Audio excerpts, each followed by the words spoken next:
Uttarandhra MLC ఎన్నికల్లో కూటమి సర్కార్కి మొదటి ఎదురు దెబ్బ తగిలింది. అక్కడ ఇండిపెండెంట్ క్యాండిడేట్గా ఉన్నటువంటి గాదె శ్రీనివాస నాయుడు విజయం సాధిస్తూ వచ్చారు. అయితే కూటమి సపోర్ట్ చేసినటువంటి అభ్యర్థిగా ఉన్నటువంటి రఘువర్మ అయితే ఓటమి పాలవుతూ వచ్చారు.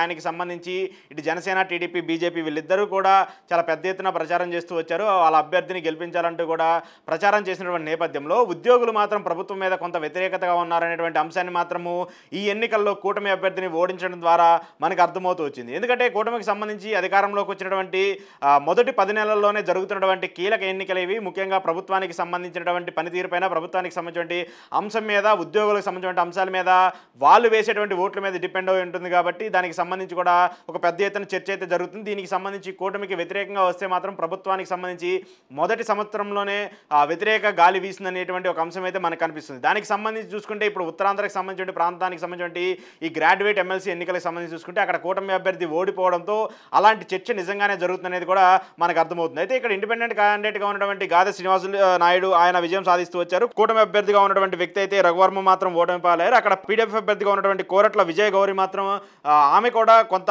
గట్టి పోటీ ఇస్తూ వచ్చారు, కానీ 3వ స్థానానికి అయితే పరిమితం వచ్చారు. అయితే ఇక్కడ మొదటి ప్రాధాన్యత ఓటు, 2వ ప్రాధాన్యత ఓటు అంటూ ఇలా కన్సిడర్ చేసి ఓట్లు అయితే వేస్తూ ఉంటారు. కాబట్టి మొదటి ప్రాధాన్యత ఓట్లు మాత్రం అంతా కూడా శ్రీనివాస నాయుడుకి అయితే పట్టడం జరిగింది. 2వ ప్రాధాన్యత ఓట్లు షేర్ అవుతూ వచ్చాయి. అక్కడ విజయ గౌరికి కావచ్చు, అలాగే రఘువర్మ కావచ్చు, వీళ్ళిద్దరికి కూడా షేర్ అవుతూ వచ్చాయి. ఇలాంటి నేపథ్యంలో అక్కడ ప్రధానంగా ప్రతిపక్షంగా ఉన్నటువంటి వైసీపీ పార్టీ కీలక రోల్ పోస్ట్ చేసిందని అనుకోవాలి. ఎందుకంటే వైసీపీ పార్టీ ఎక్కడా కూడా తమ అభ్యర్థిని పెట్టలేదు, వైసీపీ పార్టీ కూడా కంటెస్ట్ చేయలేదు. కానీ కూటమికి వ్యతిరేకంగా ఉన్నటువంటి వ్యక్తులు ఎవరైతే ఉన్నారో వాళ్ళందరికీ కూడా సపోర్ట్ చేయాలని చెప్పేసి వైసీపీ ఓటర్లందరూ కూడా డిసైడ్ అంటే అర్థమవుతుంది. దానికి సంబంధించి ఏదైతే గాదె శ్రీనివాస నాయుడికి సంబంధించిన గెలుపులో వైసీపీ ఓట్లు ఎక్కువగా పనిచేసి అనేది కూడా మనకు అర్థమవుతుంది. ఎందుకంటే ప్రభుత్వానికి సంబంధించి వైసీపీ ఎక్కడా కూడా వాళ్ళ క్యాండిడేట్లను పెట్టడం నేపథ్యంలో పీడీఎఫ్ అభ్యర్థులకు సంబంధించి కొన్ని చోట్ల సపోర్ట్ చేస్తూ వచ్చారు. పీడీఎఫ్ అభ్యర్థులకు సంబంధించిన గెలుపు కోసం ప్రయత్నించి ఉండాలని చెప్పేసి కూడా చెప్తూ వచ్చారు. ఆ తర్వాత అంతకుముందు ఉత్తరాంధ్రకు సంబంధించి మినహాయిస్తే గోదావరి జిల్లాలకు సంబంధించి చూసుకున్నా, లేదంటే గ్రాడ్యుయేట్ కృష్ణా గోదావరి జిల్లాకు కృష్ణా గుంటూరు జిల్లాకు సంబంధించి చూసుకున్నా, గోదావరి జిల్లాకు సంబంధించి చూసుకున్నా, ప్రతిపక్షంగా ఉన్నటువంటి వ్యక్తులు ఎవరైతే ఉన్నారో వాళ్ళందరికీ కూడా వైసీపీ పార్టీ సపోర్ట్ చేస్తూ వచ్చింది. వాళ్ళకి గెలిపించాలని చెప్పేసి కూడా చెప్తూ వస్తుంది. ఇక విజయవాడ, కృష్ణా గుంటూరు జిల్లాకు సంబంధించిన గ్రాడ్యుయేట్ ఎమ్మెల్సీ ఎన్నికలకు సంబంధించి చూసుకుంటే అక్కడ కూటమి అభ్యర్థిగా ఉన్నటువంటి ఆలపాటి రాజా విజయం సాధిస్తూ వస్తూ వచ్చారు. ఆయనకే దాదాపు 90,000కు పైగా మెజార్టీ వచ్చిన పరిస్థితి కనిపిస్తుంది. ఇంకా కౌంటింగ్ కూడా జరుగుతున్నటువంటి నేపథ్యంలో దానికి సంబంధించి ఎలా ఉంటుందనేది కూడా చూడాల్సి ఉంది. అయితే ఇక మరోవైపు ఈ అంశానికి సంబంధించి చూసుకుంటే వైసీపీ ఓట్లు మాత్రము ఉత్తరాంధ్రకు సంబంధించి చాలా కీలకంగా మారుతూ వచ్చాయి.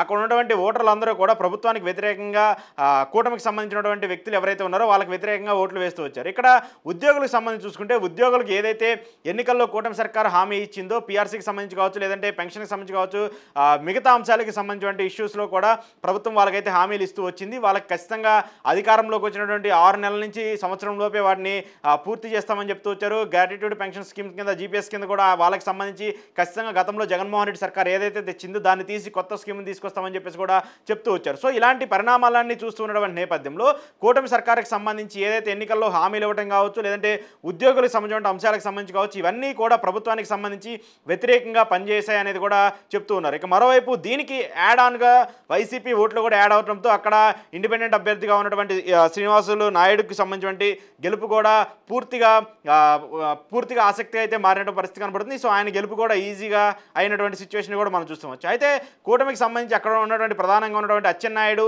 ఈ గెలుపుకు సంబంధించి కొంత క్లెయిమ్ చేసుకునే పరిస్థితులు కూడా ఆయన చేస్తూ వచ్చారు. తన రెండో అభ్యర్థిగా ఉన్నటువంటి అంటే శ్రీనివాస నాయుడు గెలుపు కూడా తమ పార్టీకి సంబంధించి సపోర్ట్ చేస్తూ వచ్చాము. మొదటి ప్రాధాన్య ఓటుని రఘువర్మకు వేయమన్నాము, రెండో ప్రాధాన్యత ఓటుని శ్రీనివాస నాయుడికి వేయమని చెప్పేసి కూడా ఆయన చెప్తూ వచ్చారు. కానీ ఇక్కడ శ్రీనివాస నాయుడు మాత్రం నాకు ఎవరు సపోర్ట్ చేయలేదు, ముఖ్యంగా కూటమికి సంబంధించిన సపోర్ట్ అయితే నాకు ఎక్కడా దొరకలేదు. కూటమికి సంబంధించిన మంత్రులు కావచ్చు, లోకేష్ కావచ్చు, వాళ్ళందరూ కూడా విశాఖలో కూర్చొని ఇక్కడ తమ అభ్యర్థిని గెలిపించాలని చెప్పేసి చాలా ప్రయత్నం చేసినప్పటికీ కూడా వాళ్ళందరూ కూడా ఇప్పుడు నన్ను క్లెయిమ్ చేసుకోవడం కూడా ఇదంతా హాస్యాస్పదంగా ఉందంటూ కూడా శ్రీనివాస నాయుడు కూడా చెప్తూ ఉన్నటువంటి నేపథ్యం కూడా మనకు కనిపిస్తుంది. సో ఈ అంశాలన్నీ చూసుకున్నప్పుడు ప్రభుత్వానికి సంబంధించి వ్యతిరేకత ఉంది అని ఈ ఎమ్మెల్సీ ఎన్నికలకు సంబంధించిన రిజల్ట్ చూస్తేనే మనకు అర్థమవుతుంది. ముఖ్యంగా ఉద్యోగులకు సంబంధించి తీవ్ర అసంతృప్తులు ఉన్నట్టు కూడా మనకు తెలుస్తుంది. ఎందుకంటే ఉద్యోగులు కూడా కూటమి సర్కారులో వచ్చినటువంటి 10 నెలల్లోనే ప్రభుత్వానికి సంబంధించి కొంత వ్యతిరేకత కూడా డివైడ్ అయిందని తెలుస్తుంది. సో ఈ అంశాలన్నీ చూసుకున్నప్పుడు కూటమి సర్కారు రాబోయే ఎన్నికలకు సంబంధించి అంటే గ్రాడ్యుయేట్కి సంబంధించి ఎన్నికలు పూర్తయి ఎమ్మెల్సీ కోట ఎమ్మెల్యేకి సంబంధించి ఎన్నికలు ఉన్నప్పటికీ కూడా అవి కేవలం ఎమ్మెల్యేలకు సంబంధించిన ఓట్లతోనే నిర్ణయించే పరిస్థితి ఉంటుంది. కాబట్టి అక్కడ పెద్ద ప్రభావం ఉండే అవకాశం ఉంటుంది. కానీ రాబోయే మున్సిపల్ ఎన్నికలకు సంబంధించి కావచ్చు, కార్పొరేషన్ ఎన్నికలకు సంబంధించి కావచ్చు, గ్రామాలకు సంబంధించిన ఎన్నికలు, పంచాయతీరాజ్ ఎన్నికలకు సంబంధించి వీటిలో ఎలాంటి పరిమితులు ఉంటాయి, ఎలాంటి ప్రభుత్వానికి సంబంధించిన ఎలాంటి నిర్ణయాలు ఉంటాయనేది కూడా చూడాల్సి ఉంది. ఏది ఏమైనప్పటికీ ఉత్తరాంధ్ర గ్రాడ్యుయేట్ ఎమ్మెల్సీ ఎన్నికలు మాత్రము కూటమి సర్కార్కి ఒక గట్టి ఎదురు దెబ్బ తగిలింది ఈ మొదటి ఏడాది లోపే అనేది మనకు అర్థమవుతుంది.